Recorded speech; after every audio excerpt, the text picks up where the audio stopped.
Yo! Woo! Yun! May araw na!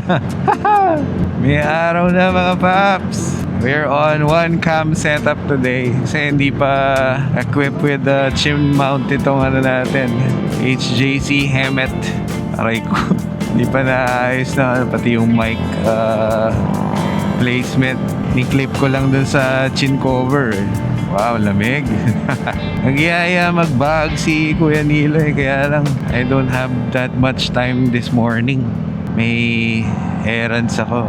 Ipapasyal ko si Mamita after para makasagap naman siya ng fresh na hangin. Suot natin ngayon yung Vespa Club polo shirt natin. Oh my chan. So kumusta? Kumusta kayo? Kumusta kayo? Sana matapos na tong perwisyo ni Habagat, ano? Dami ng lubog sa amin sa Pampanga. Mga Masantol area, Macabebe, San Simon. Dito sa amin sa San Fernando Angeles, bumabaha kapag flash floods. Tapos sumuupa din after a few hours. Pero may mga areas na hindi. Siguro hindi ganun kaganda yung drainage system. Nakita lang natin na umangat na yung araw ngayon Suminag na siya. Kaya sundot tayo ng isa. Woohoo! Meron naman akong neck mount.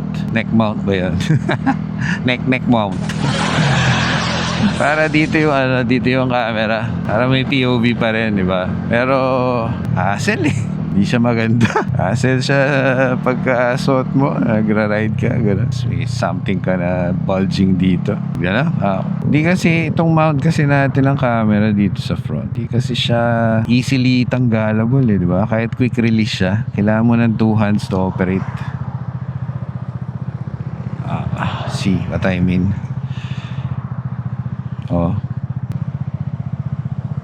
Bangis ni ate, naka-aerox.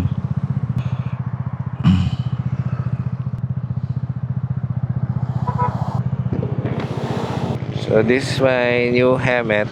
It's a HJC C71 ata. Pangharabas. This is where the cardo is. Ang cardo natin is the special edition. Siyempre mumulang, di ba?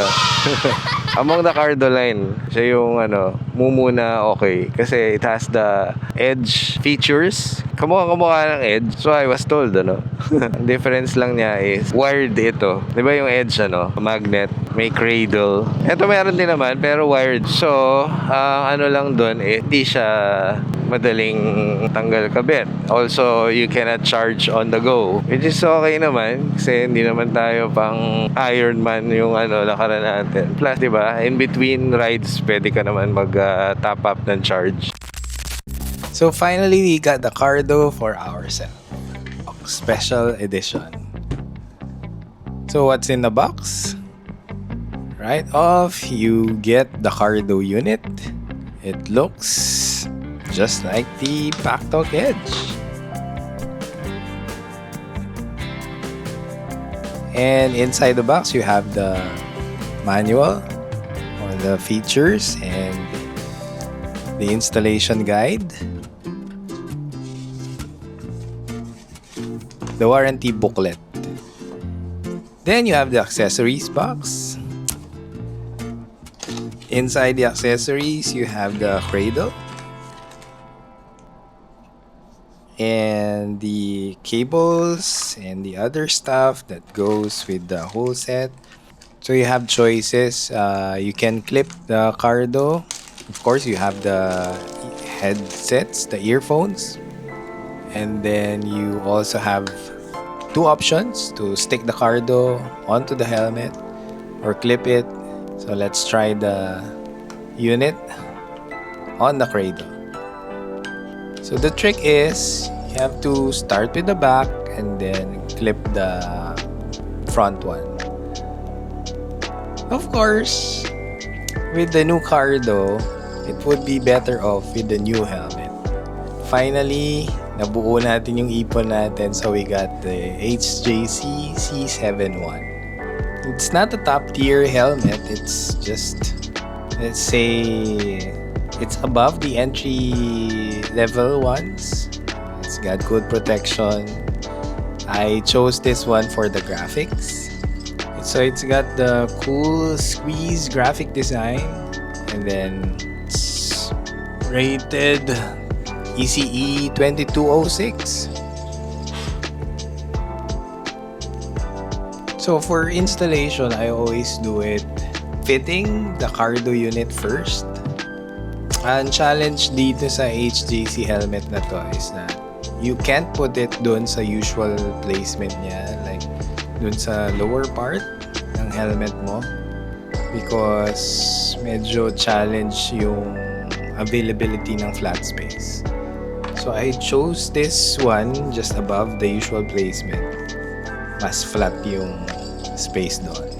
But the downside of this is medyo nakatungo yung back part niya, so that kapag umuulan, I hope hindi pumasok yung basa doon sa port ng cable niya. Once that is done, and then start with the installation of the earphones. I usually start with the opposite end of the earphones sa right side. Medyo straightforward naman tong process na to. You just have to remove the paddings and then install the earphones and then reinstall the paddings. Kailangan mo lang ma-align ulit yung mga edges nila. Then once you are done with that, time to put on the mic. And there, final kuskus, just to remove the fingerprints. And that's the setup we have. So as a reward, ito, remove na natin yung plastic niya. And that's our new HJC helmet with cardo setup. Okay din tong HJC C71 kasi meron siyang, teka lang, hindi ko alam, parang hirap siyang visor. Pero hirap. Ayun, talikod pala yung switch. Yan, may visor siya. So you can have the inner visor. Oo, ayos may hangin pa rin, di ba? Nagmo-moist kasi siya kapag muulan. Yeah, sarap kasi, di ba? Lalo na yung umagang ganyan. Oh, wow! Lamig. May pine tree pala dito. Hindi kaya sila magtanim na maraming pine tree, no? Dito. Yan, laki oh. Dito na tayo sa Kut-Kut. Ikot tayo ng Nepo Quad. Let's see what's there. Naku, naplatata.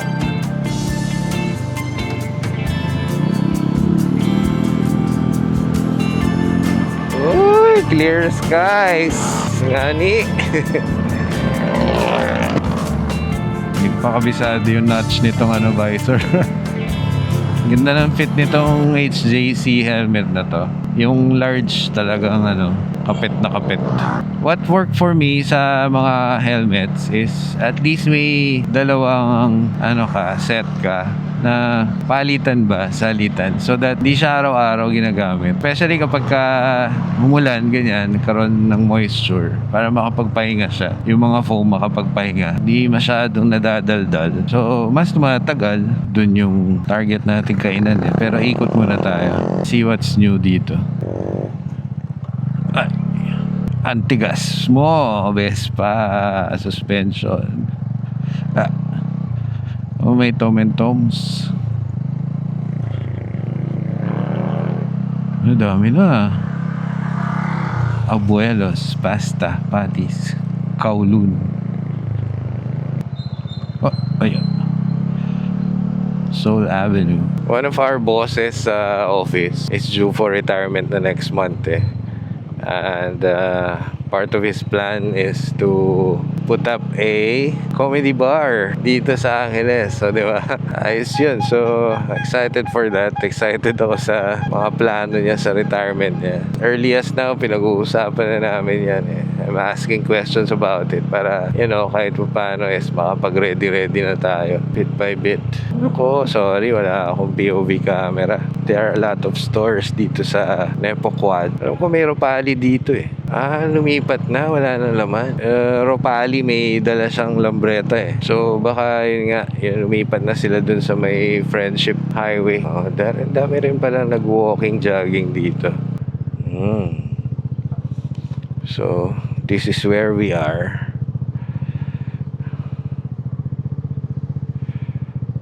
Ayan. This is where we are. This is where we will eat warm delights, fish and chicks, BBQ and beer. This is the ice plant. This is the Nevo Quad. Ayan. Coffee but better. Ah, ito pala yun. Ayos ah. So let's park. Ano ba? Bibili na ba ako ng palengke? Frozen naman yun. So later na lang. Breakfast muna. Gusto ko lang masubukan to actually para may magandang may balita tayo. Yung mic. So let's chow. Pakita natin yung there's the Vespa. At the end of the day, it's easy to appreciate the little things. The comfort of a good helmet, convenience of a cardo, and the freedom to simply go out and ride. But moments like this remind me that these little things are actually big things.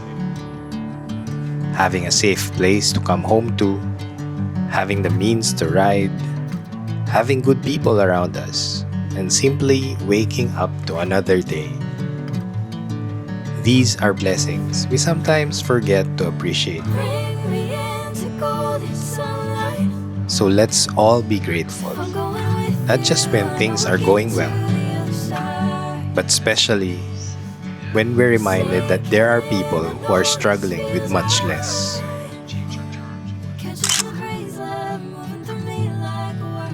Let's be kind, let's be humble, and let's never take what we have for granted. Ride safe mga kapatids, and I'll see you on the next one. Happy weekend!